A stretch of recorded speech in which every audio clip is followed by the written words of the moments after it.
Devamatha chits India private limited 1 லட்சம் முதல் 1 கோடி வரை எங்களது நிறுவனம் மத்திய மாநில அரசுகளின் அங்கீகாரம் பெற்றது. சீட்டுகள் அனைத்தும் அரசாங்கத்திற்கு டெபாசிட் செய்து பாதுகாப்புடன் நடத்தப்படுகின்றது. செல் 9865732928. வணக்கம் சகோதர சகோதரிகளே, இன்னைக்கு நான் எங்க போய்கிட்டு இருக்கேன் அப்படின்னு பார்த்தீங்கன்னா, தூத்துக்குடியிலிருந்து 82 கிலோமீட்டர் தொலைவில் இருக்கக்கூடிய உவரி புனித அந்தோணியார் திருத்தலத்துக்கு தான் போய்கிட்டு இருக்கேன். 82 கிலோமீட்டர் அப்படிங்கிறதுனால பைக்கில் போயிடலாம் அப்படின்னு ஒரு சின்ன பிளான் பண்ணிவிட்டு என்னோடய பைக் எடுத்துகிட்டு நான் கிளம்புனேன். ஒரு 3 லிட்டர் பெட்ரோல் போட்டுட்டு பைக்கிலே கடற்கரை எங்கும் அப்படி கடற்கரை சாலை வழியாகவே உவரிக்கு போயிடலாம் அப்படின்னு திட்டமிட்டு நான் மட்டும்தான் போனேன். இங்கே பாருங்கள், திருச்செந்தூர் வந்தாச்சு.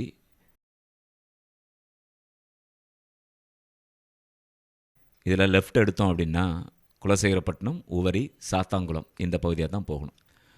திருச்செந்தூர்லேருந்து உவரி 41 கிலோமீட்டர் தொலைவில் இருக்குது நண்பர்களே. முதல்ல ஆலந்தலை ஊர் வந்துச்சு. இந்த ஆலந்தலையை தாண்டி தான் போகணும். ஆலந்தலையை தாண்டின உடனே மணப்பாடு ஊர் நமக்கு வரும்.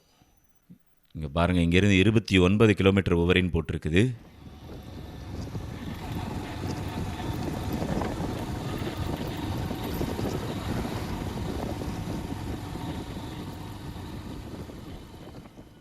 அடுத்ததாக வர்றது மணப்பாடு. மணப்பாடு வந்தாச்சு. மணப்பாடு பற்றி நம்ம ஏற்கனவே வீடியோ போட்டிருக்கோம். இங்கே பாருங்கள், இந்த இடத்துலேருந்து கன்னியாகுமரிக்கு 70 கிலோமீட்டர் தான். கடற்கரை சாலை அப்படிங்கிறதுனால காற்றுக்கு பஞ்சமே இல்லை. நல்ல அருமையான ஒரு கடற்கரை காற்று சில்லு சில்லு சில்லு சில்லுன்னு அடிச்சிட்டு இருந்துச்சு. பார்த்திங்களா, உள்ளே போனால் மணப்பாடு. ஆனால் நான் மணப்பாட்டுக்கு போகலை, ஏற்கனவே நம்ம போய் நிறைய வீடியோலாம் போட்டிருக்கோம். பாருங்கள், இங்கேருந்து பார்த்தாலே இந்த மணப்பாட்டில் உள்ள சர்ச்செலாம் தெரியுது பாருங்கள், ரொம்ப அழகாக இருக்கும். இந்த ஊரே ஒரு அழகான ஒரு கடற்கரை கிராமம். இப்போ மணப்பாடு தாண்டி நம்ம போய்கிட்டு இருக்கோம் உவரையை நோக்கி. போகிற வழியிலே நிறைய ஊர்கள் வரும். இந்த சாலைகள்லாம் பாருங்களேன், மேடும் பள்ளமாக தான் இருக்கும். இது பள்ளம்னா மணல் குன்றுகள் மாதிரி வரும், அதுக்கு மேலே ரோடு போட்டிருப்பாங்க. பாருங்கள், 2 பக்கமும் நல்ல அருமையான செம்மண். நிறைய பேர் முருங்கை தோட்டம் வச்சுருந்தாங்க. இந்த மண்ணுக்கு நல்லா வளருது. இந்த ரோடோட அழகை பார்த்தீங்களா?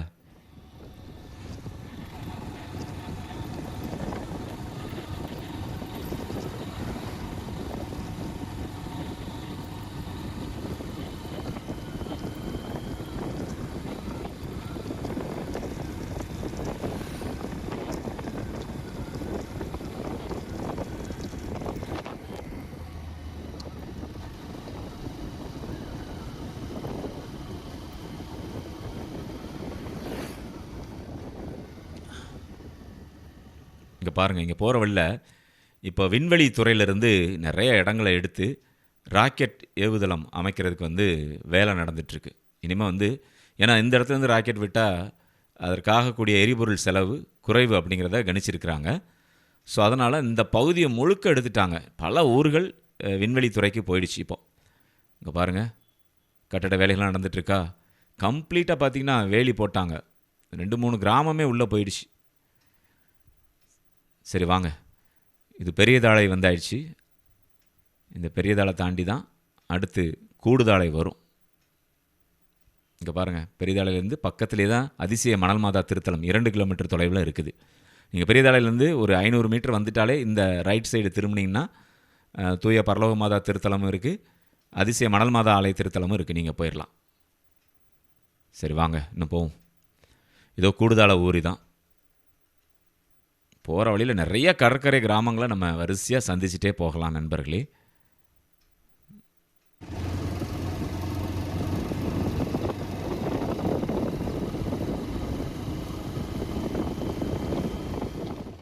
உவரி வந்துட்டோம். திருவிழா நான் போன அன்றைக்கி முந்தின நாள் தான் முடிந்திருந்தது.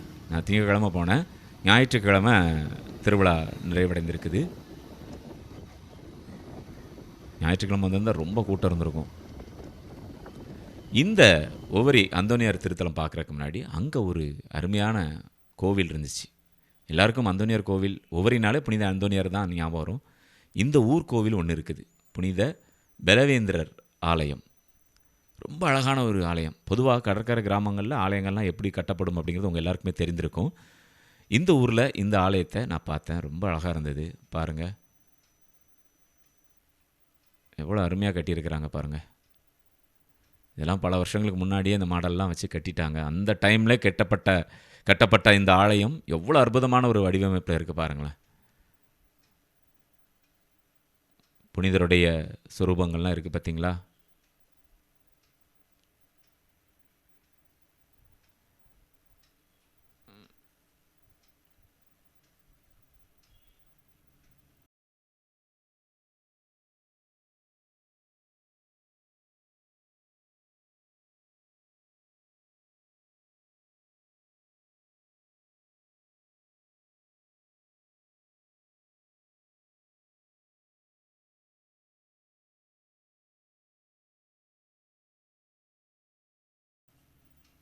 பாருங்கள்,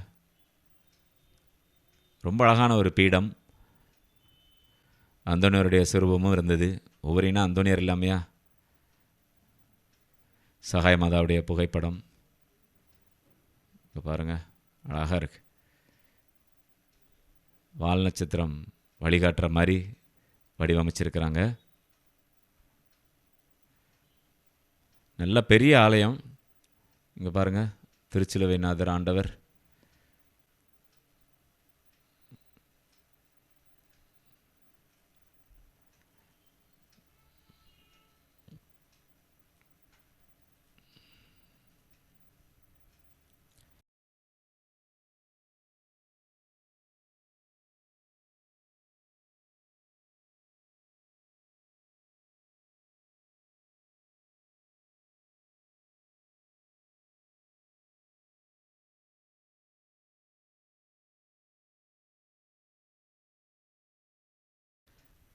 இப்போ இந்த ஆலயத்திலலாம் பெரிய பெரிய ஃபேன் போட ஆரம்பிச்சிட்டாங்க. முன்னால் மாதிரி அந்த சின்ன சீலிங் ஃபேன் பெரிய கம்பியில் தொங்க விட்டு வச்சுருந்துருப்பாங்க, அதெல்லாம் இப்போ குறைச்சாச்சு. நடுவில் வந்து பார்த்திங்கன்னா, ஆக்சுவலாக இந்த ஆலயத்திற்கு வந்து ஃபேனே தேவைப்படாதுன்னு தான் நான் சொல்லுவேன். ஏன்னா அவ்வளவு காற்று அப்படி சிலு சில்லுன்னு வருது. ஏன்னா ஆலயத்தை ஒட்டி தான் கடல் இருக்குது. ஸோ அப்போ எப்படி காற்று இருக்கும் யோசித்து பாருங்கள். அவ்வளோ அற்புதமாக இருந்தது. இந்த ஆலயத்தினுடைய கொடிமரம் பாருங்கள், இது வித்தியாசமான ஒரு நிறமாக இருக்குது பார்த்திங்களா? எல்லா ஊர்லேயும் வந்து கல் கொடிமரம் வச்சுருப்பாங்க. இப்போ லேட்டஸ்ட்டாக எல்லாருமே இந்த பித்தளையில் செய்யப்பட்ட கொடிமரம் வந்து பண்ணிகிட்ருக்குறாங்க. ஆனால் இங்கே பாருங்கள், இங்கே சிகப்பு கலரில் இருந்தது. இந்த பாருங்கள், இந்த ஆலயத்தை பற்றி உவரி பங்கு 100ஆண்டு விழா. புனித பிலவேந்திரர் ஆலயம் பங்கு ஆலய அடிக்கல் நாட்டு விழா 13/8/1910. ஃபாதர் மச்சப்பட்டி வித்தியாசமான பேராக இருக்குது. பங்கு ஆலய திறப்பு விழா 26/1/1929. ஃபாதர் அந்தோனி ஃபெர்னாண்டோ. 16ஆம் நூற்றாண்டிலிருந்தே உவரியில் புனித பிலவேந்திரருக்கு ஆலயம் இருந்ததை வரலாறு கூறுகிறது. 16ஆம் நூற்றாண்டிலேவா? ஓஹோ. புதுப்பிக்கப்பட்ட ஆலய திறப்பு விழா வந்து 2010 நடந்திருக்கு. ஆயர் டாக்டர் இவான் அம்ப்ரோஸ் அவர்கள் நிதி உதவி பண்ணது வந்து உள்ளூர் மற்றும் வெளியூர் வாழ் உவரி மாநகர மக்கள். பார்த்தீங்களா? அப்புறமா அங்கே ஒரு கெபி இருந்தது, லூர்து மாதா கெபி. ரொம்ப அழகாக இருந்தது. இந்த பாருங்கள், கெபியை பாருங்கள், அவ்வளோ அற்புதமாக இருக்குது பாருங்கள். அப்படி ரொம்ப நேச்சராக இருந்துச்சு, ஒரு மலை குன்றில் இருந்த மாதிரியே இருந்தது. அதில் மரங்கள்லாம் பாருங்கள் அழகாக வளர்த்து பார்ப்பதற்கே ரொம்ப அற்புதமாக இருக்குது. நண்பர்களே, நீங்கள் ஒவ்வொரு புனித அந்தோனியார் ஆலயத்துக்கு வந்தீங்கன்னா இந்த ஆலயத்தையும் நீங்கள் மறக்காமல் பாருங்கள். ஊர் கோவில், இதை தாண்டி தான் நீங்கள் அந்தோனியார் கோவிலுக்கே போகணும், செல்வமாதா கோவிலுக்கு போகணும். அப்படிங்கிற சில இந்த கோவிலுடைய அழகை, இந்த கெபியின் அழகையெல்லாம் பார்த்துட்டு போங்க. இந்த ஆலயத்தினுடைய வெளித்தோற்றத்தை பாருங்கள் நண்பர்களே, எவ்வளோ அழகாக இருக்குது பாருங்கள். ரொம்ப அற்புதமாக வச்சுருக்குறாங்க. கடற்கரை கோவில் அப்படின்னா சும்மா இல்லை. நான் போயிருந்த நேரத்தில் அந்த ஊரில் ஏதோ ஒரு அடக்கம்னு நினைக்கிறேன். எல்லோரும் அதுக்கு தயாராகிட்டு இருந்தாங்க. அதான் அந்த ஆலயத்தினுடைய பீடத்துக்கு நடுவில் கூட ஒரு பெஞ்ச் போட்டிருந்தாங்க. இங்கே பாருங்கள், ஆலயத்தினுடைய எழில்மிகு முன்புற தோற்றம். ஆஹா, என்ன டிசைன் பாருங்களேன். வளவளன்லாம் இல்லாமல் ரொம்ப நீட்டாக ரொம்ப அழகாக வடிவமைச்சிருக்காங்கல்ல. இந்த ஊர் மக்களுடைய அந்த டேஸ்ட் பாருங்கள் எப்படி இருக்குன்னு. ஆஹா, விண்ணுயர கோபுரம், கடற்கரை மணல், ஒரு கொடிமரம், இந்த அட்மாஸ்பியரை பாருங்களேன் எவ்வளோ அழகாக இருக்குன்னு. சரி வாங்க, இப்போ நம்ம புனித அந்தோணியார் திருத்தலத்துக்கு போகலாம். வந்தாச்சு. சுற்றி கடல். திருவிழா முடிந்திருக்குது. அதனால் பார்த்திங்கன்னா நிறைய கொடிகள், கலர் கலர் கொடிகள்லாம் கட்டியிருக்கிறாங்க. ஆனால் மக்கள் தான் கொஞ்சம் குறைவாக இருந்தாங்க. ஏன்னா எல்லாம் அப்படியே ஒரு 3-4 நாளாக தங்கியிருப்பாங்க இல்லையா, எல்லாம் காலி பண்ணிவிட்டு போயிருப்பாங்க. அப்போ கொடிமரம், கொடி, கலர் கலர் கொடியாக அப்படி பறக்குது பாருங்கள்.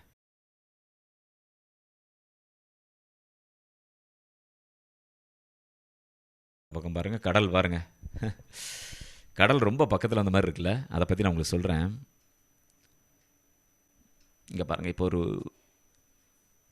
அந்த ஆலயத்தை வந்து புதுப்பித்து கட்டியிருக்கிறாங்க.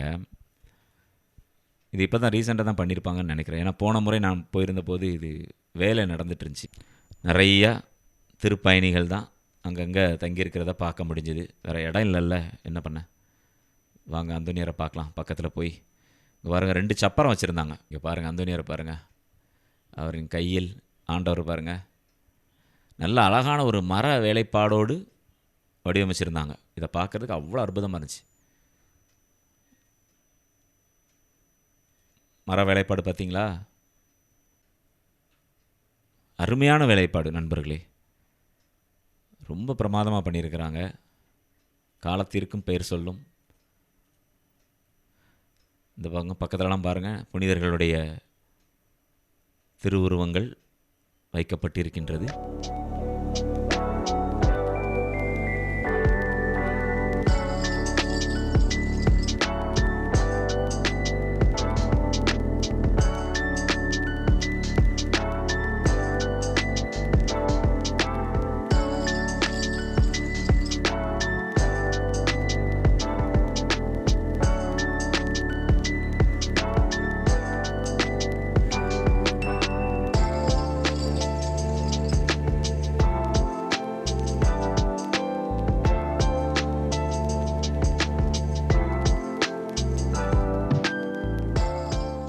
இந்த பக்கம் பாருங்கள், இடது பக்கத்தில் அந்த சப்பரம் வச்சுருந்தாங்கள்ல, அதை க்ளோஸ்அப்பில் பாருங்கள். மாதாவுடைய முகத்தை பாருங்களேன், எவ்வளோ கருணையோடு இருக்கின்றது, எவ்வளோ சாந்தமாக அமைதியாக இருக்கின்றது பாருங்கள் நண்பர்களே. எல்லோருடைய கோரிக்கைகளையும் நிறைவேற்றி தாருங்கள் அப்படின்னு கையெடுத்து கும்பிடணும் போல் தோணுச்சு. இவ்வளோ அழகாக இருந்தது மாதாவுடைய முகம். இங்கே பாருங்கள், இங்கே ஒரு இந்த வலது பக்கத்தில் ஒரு சப்பரம் இருந்துச்சு இல்லை, பாருங்கள் எவ்வளோ அழகாக இருக்குது பாருங்கள். ஆஹா, எல்லா புனிதர்களுக்கும் சப்பரம் எடுக்கிற மாதிரி தான் இருக்குது. இங்கே பாருங்கள், நீங்களாம் வந்தீங்கன்னா கொஞ்சம் காலையிலே சீக்கிரமாக வந்துடுங்க, வெயில் நேரத்துக்கு முன்னாடியே வந்துடுங்க. ஒரு 100 கிலோமீட்டர் சரௌண்டிங்கில் இருக்கிறவங்க சாப்பாடு கொண்டு வந்துடுங்க இங்கே. அப்புறம் ஈவினிங் மேலே நீங்கள் கிளம்புற மாதிரி இருந்ததுன்னா ஓகே தான். காலையில் சாப்பாடு சாப்பிட்டுட்டு மதியம் சாப்பாடு கொண்டு வந்துடுங்க. கொண்டு வந்துட்டிங்கன்னா அந்த ஆலய வளாகத்தில் நிறைய இடங்கள் இருக்குது இருந்து சாப்பிட்றதுக்கு.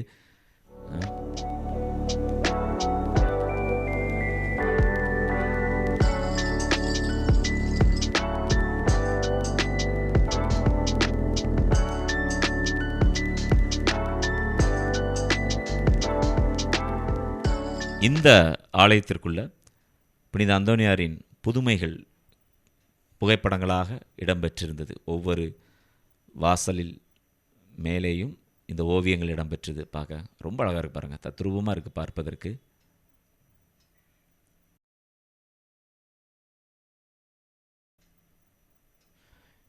இந்த வளாகம் பார்த்தீங்களா, கடற்கரை மணல் எப்படி இருக்குது பாருங்களேன், அற்புதம் அற்புதம். வலது பக்கம் கடல்,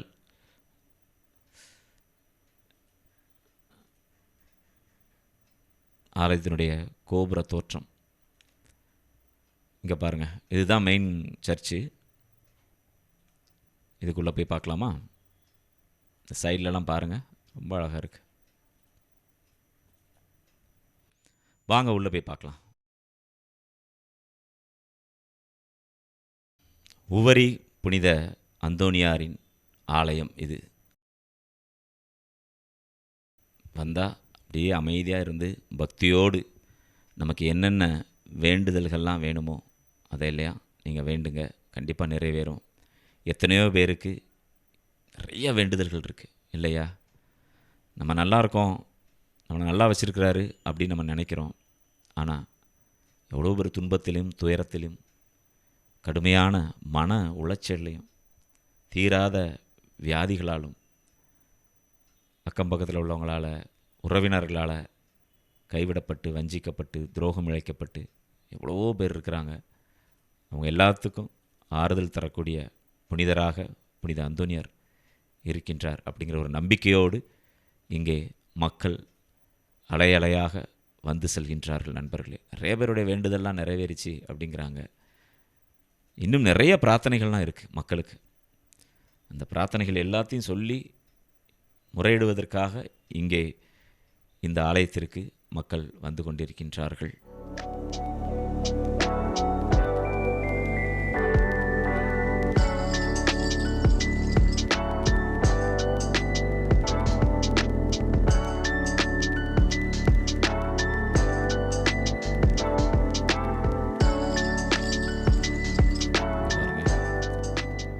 கடலை ஒட்டி ஒரு சின்ன சிற்றாலயம், ஒரு கேபி மாதிரி வச்சுருக்கிறாங்க. ரொம்ப அழகாக இருந்தது. இதெல்லாம் ஒரு 3-4 வருஷத்துக்கு முன்னாடி நான் பார்க்கல. இப்போ தான் புதுசாக கட்டியிருக்கிறாங்க.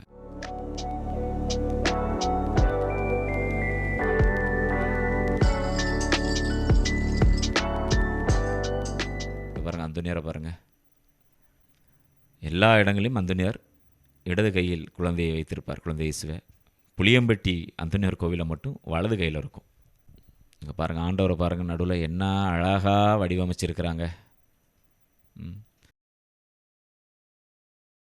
இந்த சைடில் பாருங்கள், கடல் இந்த ஆலயத்தை ஒட்டி இந்த ஆலயத்தினுடைய சுவற்றில் தான் அடிச்சிட்டு இருக்கு நண்பர்கள். கொஞ்சம் பதப்பதைப்பாக தான் எனக்கு இருக்குது. இந்த ஆலயம் எதிர்காலத்தில் என்ன ஆகுமோ, இந்த உவரி மண், ஏன்னா கடல் வந்து பாருங்கள் அப்படியே ஏறி வந்துக்கிட்டே இருக்குது.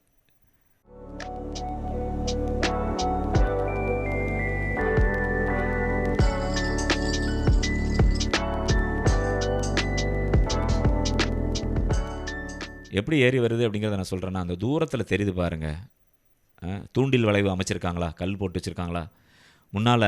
அந்த இடத்துல தான் நான் என்னுடைய சிறு வயதில் என் தந்தையோடு சேர்ந்து குளிச்சிருக்கிறேன். அந்த இடத்துல தான் அலை வரும். இவ்வளோலாம் இந்த இடம்லாம் மணலாக தான் இருந்தது. ஒரு காலத்தில் வந்து ஃபுல்லாக மணலாக தான் இருந்தது. அந்த தூண்டில் பாலம் போட்டிருக்கிற இடத்துல தான் அலை வந்து அடிக்கும். அதுக்கும் பின்னாடி தான் இருக்கும். அப்போ எவ்வளோ தூரம் கடல் கால மாற்றத்தில் எங்கே வரைக்கும் வந்துட்டு பார்த்தீங்களா, ஆலயத்துக்கே வந்துடுச்சு. இப்போ இந்த தூண்டில் பாலம் அமைக்க போய் தான் கடல் வந்து கொஞ்சம் அமைதியாக, ஆக்ரோஷம் குறைவாக இந்த இடத்துல அப்படி ஒரு தெப்பம் மாதிரி தேங்கி நிற்கிது. அப்படியுமே அடிச்சுட்டு தான் இருக்குது. காற்று ரொம்ப அதிகமாக வீசும்போது அது வந்து இந்த ஆலயத்தினுடைய சுவற்றில் வந்து மோதத்தான் செய்யுது. இங்கே பாருங்கள்,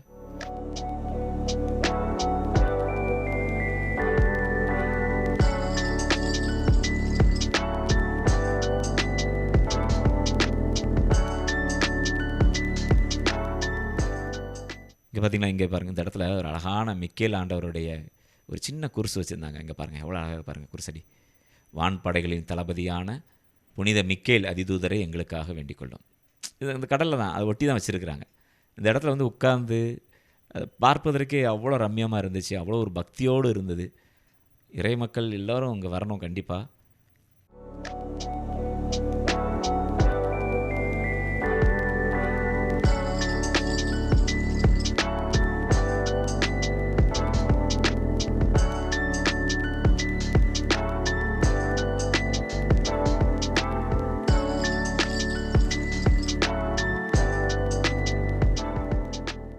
இங்கே பாருங்கள், இங்கே ஒரு பந்தல் போட்டு வச்சுருக்காங்க.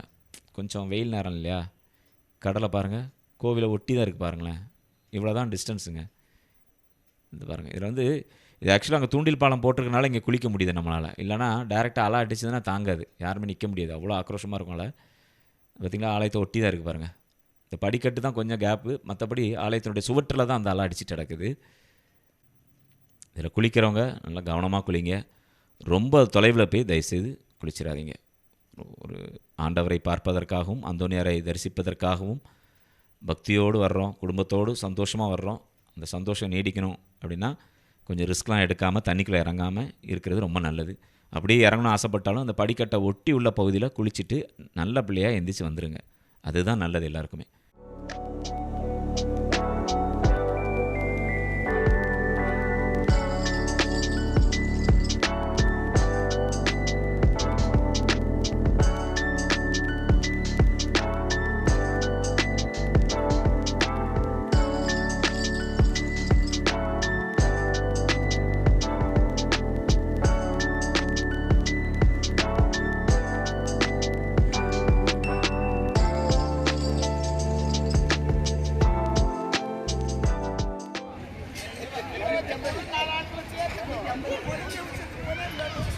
இங்கே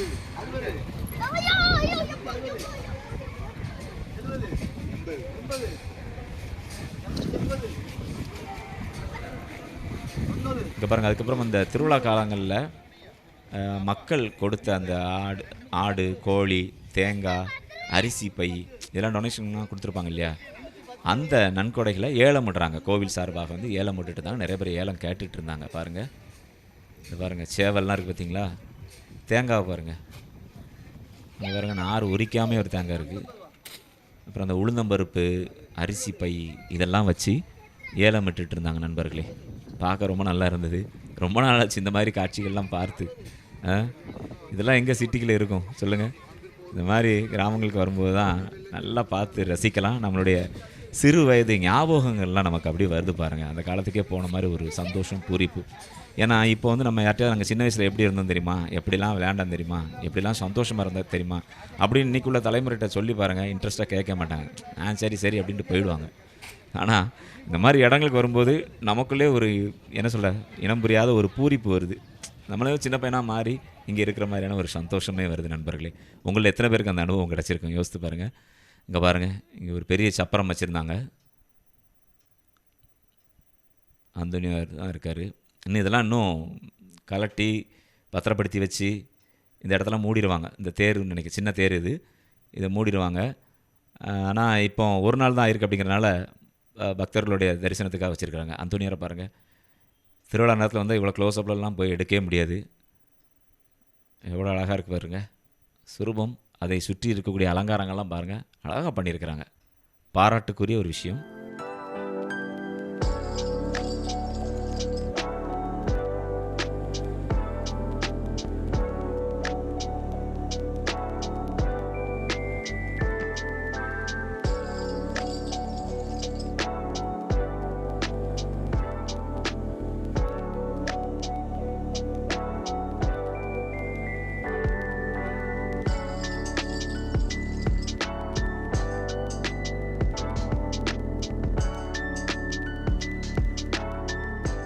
அங்கேயே வந்து பார்த்திங்கன்னா நேர்ச்சையாக உப்பு மிளகு இரண்டும் போட்டு வச்சுருந்தாங்க. நீங்கள் போனீங்கன்னா இந்த உப்பு மிளகு போட்டு வச்சுருப்பாங்க, எப்போவுமே அங்கே இருக்கும். அதுலேருந்து ஒரு 4 உப்பு ஒரு 2 மிளகு எடுத்து வாயில் போட்டுக்கோங்க, சரிங்களா? அது ஒரு நல்ல ஒரு மருத்துவ குணம் உள்ளதான் மிளகுலாம். அதனால் என்னடா இந்த காலத்தில் போய் இதெல்லாம் எடுத்து சாப்பிட்ணுமா அப்படிலாம் நினைக்காதீங்க. இறை நம்பிக்கையோடு நீங்கள் வந்து இந்த உப்பு 2 மிளகு எடுத்து வாயில் போட்டுக்கோங்க. வீட்டுக்கு கொண்டு வாங்க.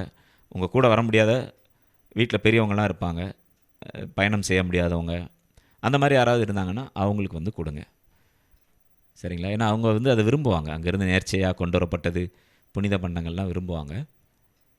இங்கேயே ஒரு அழகான ஒரு சின்ன கெபியை நான் பார்த்தேன் நண்பர்களே. ரொம்ப அழகாக இருக்குது பார்த்தீங்களா?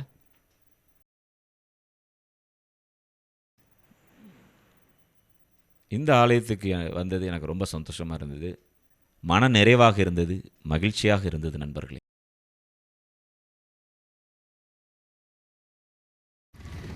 சரி, இப்போ நம்ம அடுத்ததாக இன்னொரு ஆலயமும் பார்க்க போகிறோம். உவரியில் செல்வ மாதா, இதை கப்பல் மாதா அப்படின்னு சொல்லுவாங்க.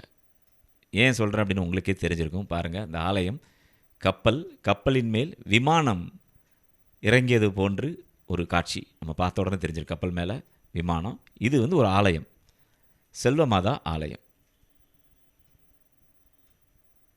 பாருங்கள் எவ்வளோ அழகாக வடிவமைக்கப்பட்டிருக்கு பார்த்தீங்களா? 1974 கட்டப்பட்டது தான் இந்த செல்வமாதா ஆலயம். ஒரு சைடு வியூ பாருங்கள், ஒரு கப்பலில் ஏறி போகிற மாதிரியே இருக்குது. அதுக்கு மேலே டாப்பில் விமானம் வந்து இறங்கியிருக்கு. என்ன அழகான ஒரு கற்பனை பாருங்களேன். ஒரு கடற்கரை கிராமத்தில் இத்தனை அற்புதமாக யோசித்து என்னமா கட்டியிருக்கிறாங்க. இங்கே பாருங்கள், இந்த ஆலயத்தினுடைய வரலாறு. அடிக்கல் நாட்டியது 1970 ஜனவரி மாதம் 25. மேதகாயர் தாமஸ் பெர்னாண்டோ, தூத்துக்குடி மறையாயர். பங்குத்தந்தை சார்லஸ் பெர்னாண்டோ. அர்ச்சிப்பு விழா 8/2/1974. பா, கோவிலுடைய வரலாறு போட்டிருக்கிறாங்க பாருங்கள். நல்லா கீழே பாருங்கள், மணல் உள்ளே வர அளவிற்கு டைல்ஸ்லாம் போட்டிருக்காங்க, பார்க்கிங் டைல்ஸ்லாம் போட்டு. எப்படினாலும் மண் மேலே வந்துடும். ஆலயத்துக்கு மேலே அங்கங்கே மணலாக தான் இருந்தது. குழந்தைங்கள்லாம் வர்றாங்க இல்லையா, கால் நிறைய மண் அள்ளிட்டு தான் வருவாங்க.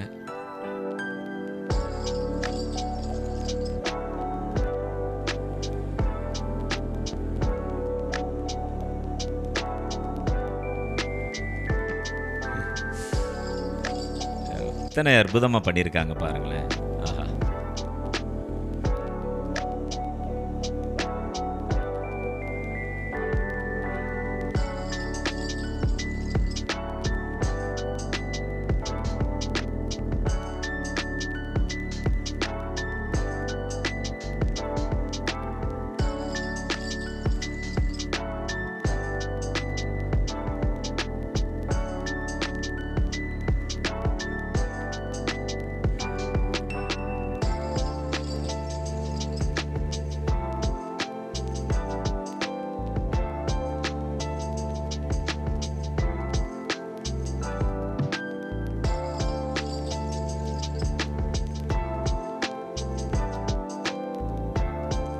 கப்பலுடைய தோற்றத்தை பாருங்கள்.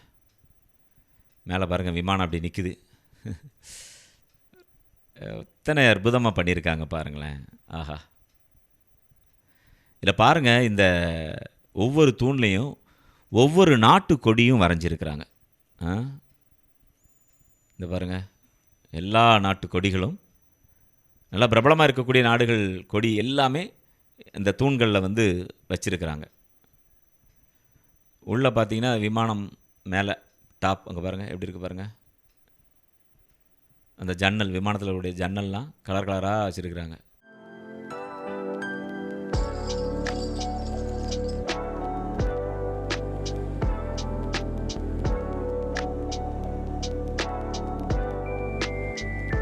பாருங்கள் கொடியை பாருங்கள், தாய்லாந்து கொடி, வியட்நாம் கொடி.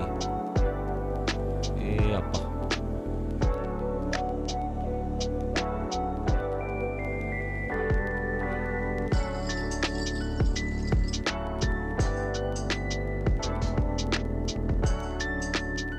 இங்கேருந்து கடற்கரையை பார்த்தீங்களா, ரொம்ப பக்கம்தான்.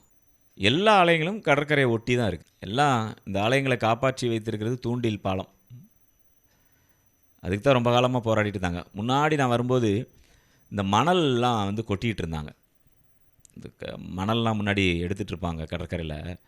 அந்த எடுத்துகிட்டு அதுலேருந்து கனிம வளங்களெல்லாம் பிரிச்சுட்டு வேஸ்ட்டு மணலை கொண்டு வந்து இந்த கடலை தான் வந்து கொட்டுவாங்க. கொஞ்சம் கரையை ஒட்டி கொட்டினா தண்ணி உள்ளே போயிடும் அப்படிங்கிற ஒரு நம்பிக்கையோடு நிறைய லாரியாக எனி டைம் கொட்டிகிட்டே தான் இருந்தாங்க. அதெல்லாம் வேலைக்கு ஆகலான்னு சொல்லி தான் கடைசியாக பார்த்திங்கன்னா தூண்டில் பாலம் கட்டினாங்க. அது போட்டதுக்கப்புறம் இப்போ தண்ணி வரத்து குறைஞ்சிருக்கு.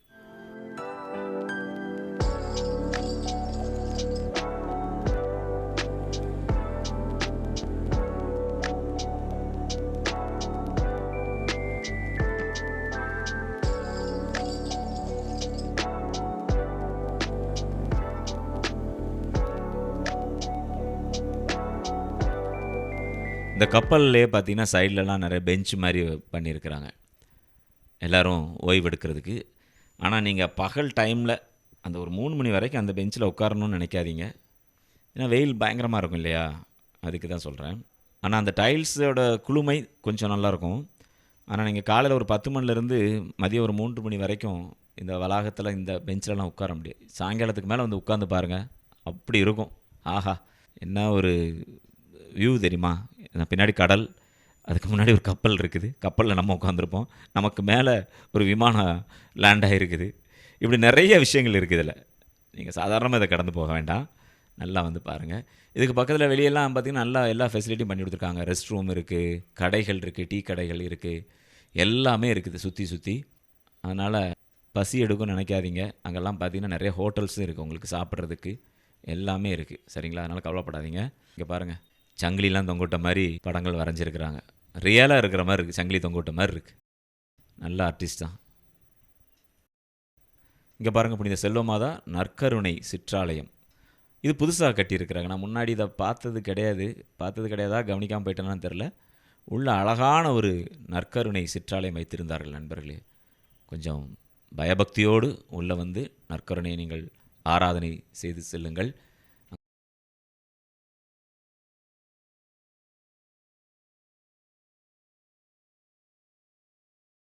அங்கே பாருங்க, ஆண்டவர் முழங்காலிட்டு ஜெபிப்பது போன்ற ஒரு காட்சியை இங்கே காண முடிந்தது நண்பர்களே.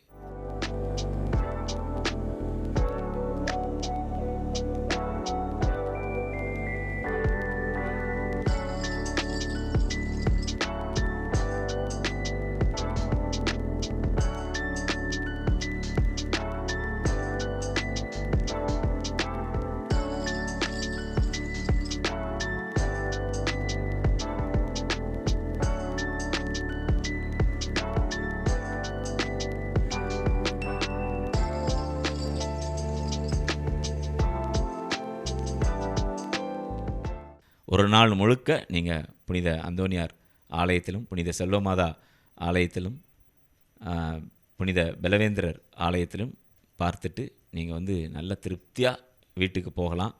அருமையான ஒரு இடம் இந்த உவரி அப்படிங்கிற ஊர். சரிங்களா? இங்கே பாருங்கள், நான் சொன்னேன்ல அங்கே ஊரில் ஒரு அடக்கம் போயிட்டு இருந்து சொன்னேன் பாருங்கள். அந்த அடக்கம் கொண்டு போகிற வண்டியை பாருங்கள், அது கப்பல் போட்டு மாதிரியே இருக்குது. கீழே பாருங்கள், போட்டு மாதிரியே பண்ணியிருக்கிறாங்க. கீழே போட்டு அதுக்கு மேலே ஒரு வீடு மாதிரி வச்சு இறந்தவருடைய உடலை கொண்டு போகிறாங்க.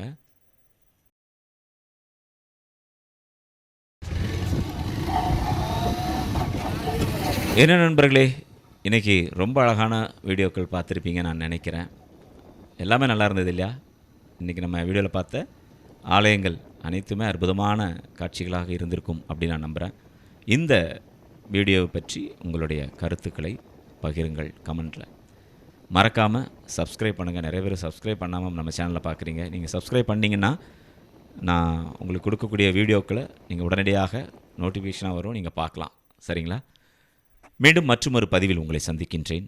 அதுவரை உங்களிடமிருந்து வணக்கம் கூறி விடைபெறுவது உங்கள் அன்புக்கு சொந்தமான உங்கள் அன்பு அறிவிப்பாளர் ஆர். ஜூடு. வணக்கம் அன்புள்ளங்களே.